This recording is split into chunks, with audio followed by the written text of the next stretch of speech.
Welcome to the latest edition of Don't Take This as Gospel. I'm Mike Partika, and I want to start off by talking to you in a foreign language. Now, what I'm speaking right now, of course, is English. I want you to see if you can identify the language that I'm going to speak now. Juan dat April, with its shortest suta, the route of March has perset the ruta, bad de every vein and sweet succour, of which versuth engendered is the fleur. Okay. So, what language do you think that was? Do you think it was Swedish? Do you think it was Dutch, maybe? I mean, it certainly wasn't Spanish. It doesn't sound anything like Spanish. It doesn't really have the harsh guttural sounds of German. What do you think that language was? Well, it was English. It was English from 700 years ago. Those are the first few lines, the opening lines, to the Canterbury Tales, written by Geoffrey Chaucer, around the years 1387 to 1400. Imagine the fact that that language sounds so different from what it does today. I mean, when you're speaking English and you listen to Spanish and you listen to German and you listen to French, these languages sound nothing like each other. But the same language, and this is something maybe you didn't know, the same language going back 700 years doesn't really sound anything like what you're used to speaking either. So whatever it is you're speaking now, the language that you're speaking, take that back a few hundred years, probably doesn't sound like what you're saying. And what's interesting about that is that it gives a perfectly reasonable, natural explanation for the proliferation of languages around the world. Now, I mean, if 700 years is all it takes for people who are speaking the same language to go from something that sounds that different to what we have today, then imagine if we've got, a few thousand years to work with. Then you could have all sorts of languages develop that sound nothing like each other, and all that happened was that time passed and different people who gravitated to different areas just eventually came up with different sounds for words or different ways of speaking and things like that. So you don't really need a supernatural explanation unless you think that all of these languages that you're speaking today have always been the same as they've always been, and then you have to kind of come to an idea of, well, how did they get here in the first place? And of course, the reason that I'm talking about all this is because I'm going through Dennis Prager's book, The Rational Bible, Genesis, God, Creation, and Destruction. And when you get to Genesis 11, it comes to the story of the Tower of Babel. Now, this is a story in which the post-flood inhabitants of the world decide that they are going to get together and they're going to create this city, which will eventually become known as Babylon.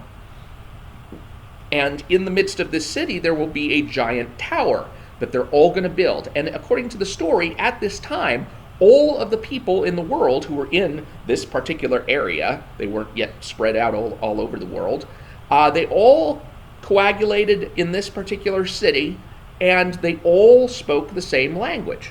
And so they all decided we're going to embark on this project to build a tower that extends all the way up into the heavens. And when God realized what it was they were doing, he was like, well, that's cute, but that's not really what I want for humanity. I want for humanity to spread out all over the earth. So how am I going to do that? I don't want to violently spread them out, but I got to be creative about this. And the way that God decides to spread humanity out all of the earth is he scatters their languages. He basically creates all of these languages, like 70 different languages, and randomly assigns them to people to speak, and then all of the people who happen to speak the same language now, who can understand each other, they group together and they move out and they find their own space in the world and they become a country of their own. And then, if you got other people who speak a different language and they go out and they develop their own country because, it's only the people who understand each other who are going to cooperate and who are going to live together in harmony from that point forward. So this is an example of the Bible in the book of Genesis, and it particularly happens over and over in Genesis, giving a supernatural explanation for something that is, in fact, a natural phenomenon. You don't need a divine intervention to create multiple languages. All you need is time. Time and perhaps divergent populations who moved from one place to another. I mean, if you think about just how strong people's accents can get from being in different parts of a country, like different parts of the United States. You have accents that are so thick in some areas that it's actually hard to understand people. I still remember I have a friend of my mom's from Tennessee came to visit us once, and I have to laugh because she actually said, "Now, Michael, I bet I talk slower than anybody else you ever met." And I swear, all I could do was just kind of look at her because she was right. So, people's speech patterns vary quite a bit just from geographic region to geographic region in the United States. Now, compound that with long ages of time, hundreds of years, thousands of years, and yeah, you're going to get different languages, and that's all you need.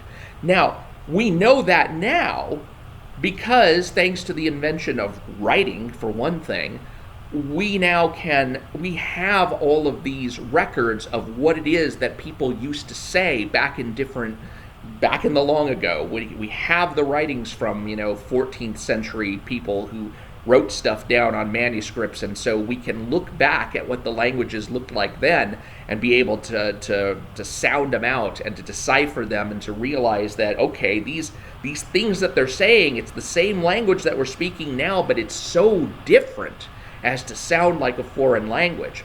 But think about back in the day where they didn't have, where writing was not so much of a thing, back when they were still for the most part using cuneiform, back when they were relying on oral traditions to record everything that they were doing. They didn't necessarily have that same presence of mind or understanding of language and how language changed from century to century. And so they, being ancients and not understanding how language could change over time, would have needed an explanation for the proliferation of languages around the world, and the Bible provides one such example of that supernatural type of explanation. Now, that's of course not the only supernatural type of explanation for natural phenomenon that you'll find in the book of Genesis. For example, you'll also see an explanation of the rainbow. If you see a rainbow, it can be a pretty impressive sight, and you wonder, how the heck is that happening? And if you don't have science back in the ancient days, like we do today, to know about how light reflects through or refracts through water and the prism effect, then you're going to look for a supernatural explanation of that, and the Bible is happy to provide. Same thing with questions that are more impressing on the mind in terms of moral weight and existential weight. Like, why is it that we are born into a world where it is so hard just to survive, and why is it that women have such a hard time with pregnancy when you look at animals of the female species of animals in so many different mammal species, and they just seem to pop out a kid. They pop out their child, and the child is like running right alongside them the next day, or even in the next minute. I mean, some animals are just amazing like that. You see a deer get born, and then it's basically standing and grazing in the next few minutes. And human beings are not like that at all. We require quite a bit of care. Why is it that human beings sweat? Why is it that we have to work for our food? Why is it that these things come upon us? And just basic general existential questions that they don't have any rational answers for. They have developed in the Bible supernatural answers for this, and you should be aware of that. You should at least be aware that there are these great phenomena of life that the Bible is attempting to explain in ways that the people, at the time could have grasped it, but which they also could have accepted as fact in ways that we may not do today. But more importantly, understand that was part of the purpose of these stories, that some of these Bible stories were written with a purpose in mind of explaining these natural phenomena. And when you realize they have that purpose in mind, then you can start to ask yourself about other passages of the Bible, was this written with a purpose in mind? For example, there are a lot of passages in the Gospel of John where it talks about, the Word was made flesh. And there's in First John, it was especially the first, which is the first letter of John. That thing about the Word made flesh is emphasized over and over again. That's not an accident. That's not just somebody, jotting stream of consciousness. There are going to be times when the Bible's authors are putting things in the text in order to make you believe them. And it is their point to make you believe them. And so you should be aware, or at least be on the lookout, for those times when the authors of the Bible are trying to make you believe a particular thing. Because otherwise you might come to it with this idea of, well, we're just basically giving you the facts as we see it. But there is a persuasive element to a lot of the Bible where they're trying to make you believe in a certain way so that their beliefs and values will carry through to future generations. And when you occasionally will stumble across a passage like that and decipher it for what it is, it can be particularly jarring. One of these days I will probably go over a passage in the Gospel of Matthew that is exactly like that. There is a particular incident that occurs in Matthew's recount of Jesus' resurrection story that does not appear in any of the other three Gospels, and it's there for a particular reason. And when you realize what the reason is, it's kind of a kick to the nads. So, that's definitely a religious term right there. So anyway, I just want you to be aware that sometimes what is in the Bible is there for a reason. And it's there to answer questions. And you should be aware not only of the answers that it's providing, but of the questions that it's asking. Because knowing that you're being fed answers to particular questions that you yourself might be asking at some particular point in your life, well, at least you're going to be forewarned and forearmed about the Bible's persuasive power in getting you to believe its answers about those questions. I'm Mike Partika. Thank you for listening. This has been Don't Take This as Gospel. Please do subscribe so that you get notified of the next installment in the series, and I will talk to you later.